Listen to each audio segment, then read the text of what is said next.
Berlatar waktu pada abad ke-19 ketika sedang terjadi konflik bersenjata antara negeri Thailand dengan negara tetangganya, kisah berlangsung di sebuah desa di Thailand yang bernama Prakanong.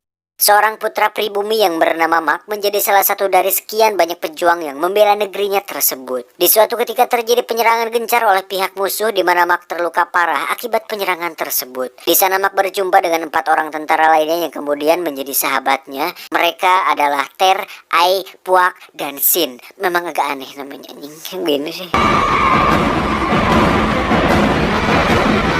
Sementara pada saat yang sama Nak atau istrinya Mak yang tengah hamil besar harus berjuang seorang diri melawan sakitnya melahirkan bayi pertamanya. Sedangkan saat itu tak ada satupun tetangga yang menolongnya sehingga nasib Nak berakhir tragis. Setelah beberapa waktu di Prakanong sering terdengar suara Nak sedang memanggil-manggil kepulangan suaminya, bahkan suara nyanyian Nina Bobonya untuk bayinya. Fenomena tersebut telah membuat seluruh warga di sana resah dan sangat ketakutan. Kemudian rumor beredar bahwa ternyata Nak telah meninggal bersama bayinya. Hingga sekarang arwahnya gentayangan. Singkat cerita, Mak beserta keempat rekannya tadi akhirnya berhasil selamat dari perang tersebut. Mak kemudian mengundang semua rekannya untuk datang ke rumahnya agar menginap di sana selama beberapa hari ke depan. Kebetulan di seberang sungai terdapat rumah neneknya Mak yang telah lama dibiarkan kosong setelah dia meninggal dunia. Raut bahagia terpancar dari wajah Mak setelah sekian lama berpisah, lalu kini bisa kembali bersama dengan anak istrinya. Kemudian Mak memperkenalkan rekan-rekannya tadi kepada Nak istrinya yang cantik jelita dan bayi mereka yang diberi nama Dang. Diceritakan esok harinya saat mereka bangun tidur langsung dikejutkan dengan puluhan mayat tentara yang dipulangkan kepada keluarganya. Baru setelah itu Mak mengajak teman-temannya pergi ke pasar untuk berbelanja.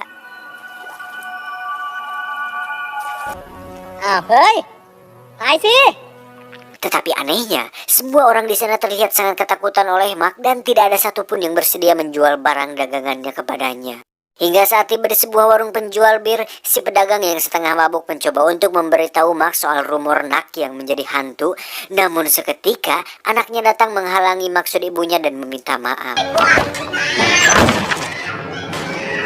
Keadaan tersebut benar-benar membuat Mak dan teman-temannya bengong karena sejatinya mereka belum tahu fakta yang sesungguhnya.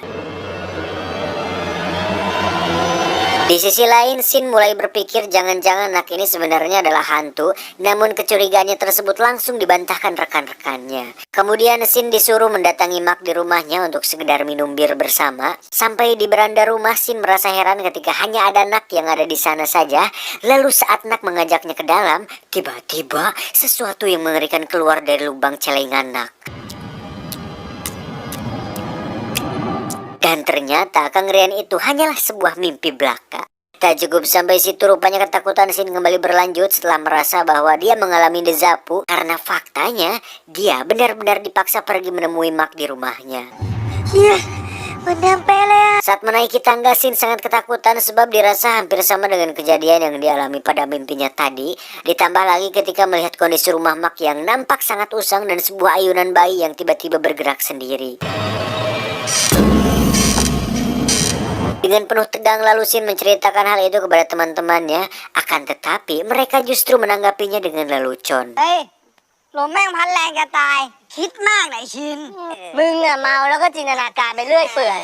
Hingga saat pada suatu hari Ter juga melihat keanehan yang sama di tempat yang sama pula. Namun sejauh ini Ter masih belum yakin bahwa Nak ini adalah hantu. Terlebih setelah dia memandangi sesuatu di antara kedua kakinya dan tak terjadi apa-apa. Lalu setelah itu Ter menuju semak-semak di belakang rumah untuk kemudian nyaduk di sana. Dikala sedang asik-asiknya tiba-tiba menemukan mayat bercincin yang sama persis dengan cincin yang dikenakan Nak saat itu. Saking ketakutan sampai-sampai dia tak menghiraukan segerombolan lebah yang telah menyerang wajahnya. Ter berusaha menjelaskan apa yang dilihatnya tadi kepada rekan-rekannya, tetapi yang ada mereka malah aneh karena suara Ter yang ujug-ujug jadi vokal semua akibat formasi wajahnya yang petot. Hingga saat Ter menuliskannya di kertas, mereka mulai percaya bahwa yang dikatakan Sin semalam itu adalah benar adanya. Mereka sempat mau merahasiakan hal itu dari Mak, namun hal itu ternyata gagal. Hingga saat Mak mengetahui tulisan tersebut, seketika wajahnya layu seolah tak percaya dengan kemustahilan ini. Sementara itu Ter dan lainnya panik lantas pulang, bahkan si Puak langsung berkemas dan mengajak ketiga rekannya untuk segera meninggalkan tempat tersebut. Di sisi lain Ter merasa tak tega jika Mak ditinggalkan begitu saja, maka akhirnya mereka sepakat untuk tetap di sana dan berusaha meyakinkan Mak. กูทิ้งมันไม่ลงว่ะ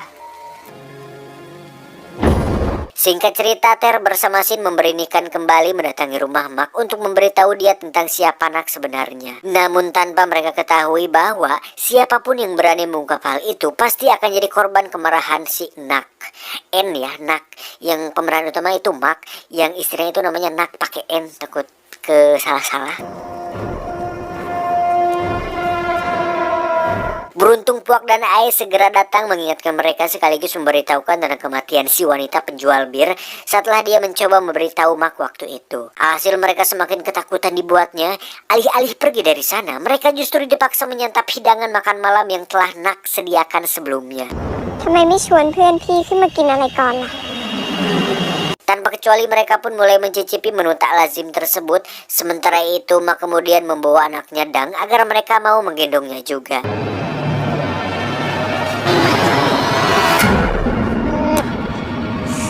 Setelah itu mereka diajak bermain tebak gaya seperti yang mereka sering lakukan saat di medan perang dulu. Ketika giliran Ter bertanya, diam-diam dia telah menyiapkan soalnya sendiri. Lalu Sin menjawabnya dan keceplosan menyebutkan bahwa Nak adalah hantu. กูรู้แล้วผีเสื้อชุด Karena takut akal-akalan terbongkar, Ter kemudian menelan kertas soalnya tadi dan mengajak rekannya segera pergi. Di sisi lain rupanya Nak telah mengetahui maksud Ter tersebut kemudian menghampiri mereka dengan tatapan tajam dan akibatnya perahu yang mereka tunggangi ngedrip di tempat itu saja.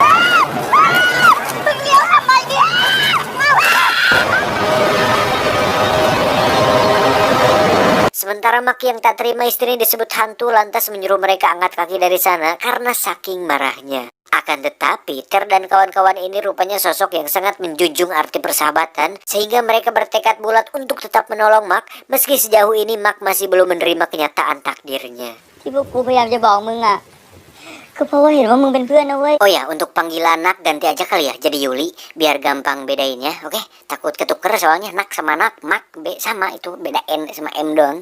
Biar kalian gak ketukar-tukar, oke?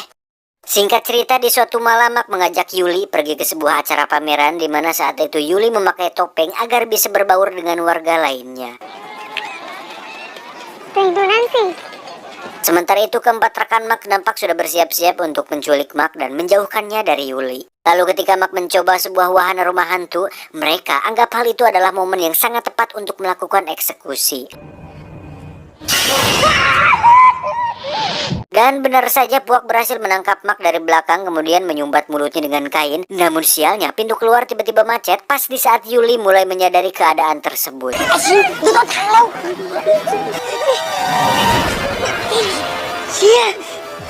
Maka yang mereka lakukan saat itu adalah berkamuflase bersama beberapa karakter hantu di dalamnya, meskipun hasilnya tak memuaskan sama sekali.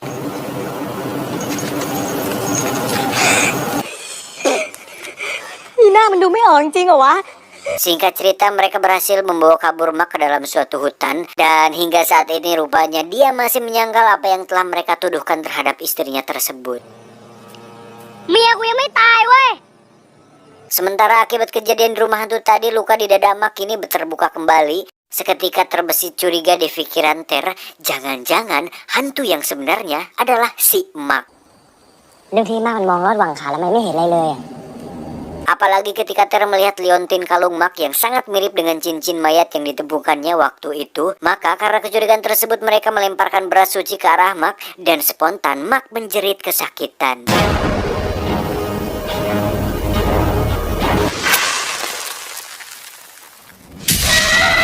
Sehingga mereka menjadi yakin bahwa Mak adalah hantu yang sebenarnya, lalu berbalik arah untuk mengevakuasi Yuli dari rumahnya dengan dalih disuruh Mak. แล้วพี่มากล่ะ ไอ้มากมันก็เลยให้พวกฉันมารับนาค Yuli dan Dang mereka ditempatkan di bagian belakang perahu, namun karena kelebihan beban, perahu tersebut nyaris saja tenggelam. Sehingga mereka terpaksa membuang dayungnya saat itu juga. ไปไงมึงจะทิ้งไม่พายทำไม Di saat bersamaan muncullah Mak di tepi sungai kemudian berenang menghampiri perahu mereka. Namun tak disangka, Mak malah tenggelam hanyut padahal kalaupun dia hantu pasti tidak akan tenggelam. Dan faktanya jeritan Mak waktu itu tak sekonyong-konyong membuktikan bahwa dia adalah hantu, melainkan hanya karena lukanya saja. โอ้โหข้าวสารมากเต็มแผลกูเลย Alhasil saat itu beban perahu semakin berat, situasi pun kembali panik. Di tengah kepanikan tersebut, Ter mulai bertanya-tanya siapa hantu yang sebenarnya. Nah, pada saat itu terlihat sebuah cincin yang sama yang tiba-tiba jatuh dari saku Ae. Spontan tuduhan tersebut pun bergulir kepada si Ae, bahkan mereka langsung menendangnya keluar perahu. Di sisi lain mereka ternyata baru sadar bahwa dengan muatan seperti itu sangat mustahil menggayuh perahu jika hanya pakai telapak tangan saja. Dan di saat mereka mulai frustasi dengan keadaan tersebut, tiba-tiba Yuli menyodorkan dayung yang padahal sebelumnya sudah hanyut ke hilir. ขอบใจจ้ะเอาไปนี่กูพายเองขอบใจ Sesaat Ter ternyata kaget lantas dia mencoba melihat ke arah Yuli di antara kedua kakinya sendiri. Dan kali ini terbukti bahwa hantunya adalah si Yuli.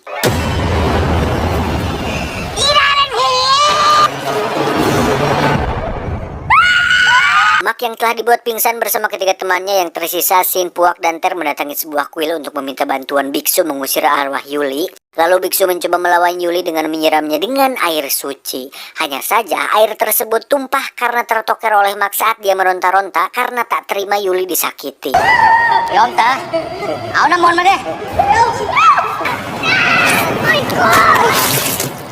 Setelah senjata pertama gagal, terpaksa sang biksu harus mengeluarkan senjata pamungkasnya yaitu beras suci. Akan tetapi, Sin si pemegang beras tersebut malah sedang asik memberi makan burung-burung kuil dengan berasnya. Tolol. Alhasil misi penyelamatan oleh biksu gagal total akibat kecerobohan mereka sendiri. Bahkan sang bisu pun sampai merasa soak dan kabur lewat jendela. มาลาล่ะ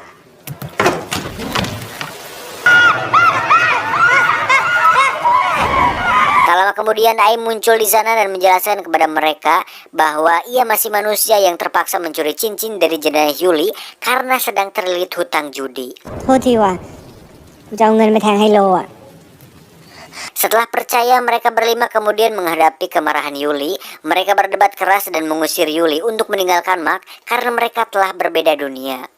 มึงจะไปอยู่กับคนได้ยังไงมันวิปริต Diam-diam ternyata jawaban ini sudah diketahui oleh Mak sejak lama, akan tetapi karena saking cintanya, Mak memilih mengabaikannya dan pura-pura tidak tahu. Karena menurutnya, kehilangan Yuli lebih menakutkan dari sekedar harus hidup serumah dengan seorang hantu. ไม่โง่ขนาดไม่รู้ว่าเมียตัวเองตายไปแล้วหรอกนะแต่พี่ก็ยังอยากอยู่กับนาคนะ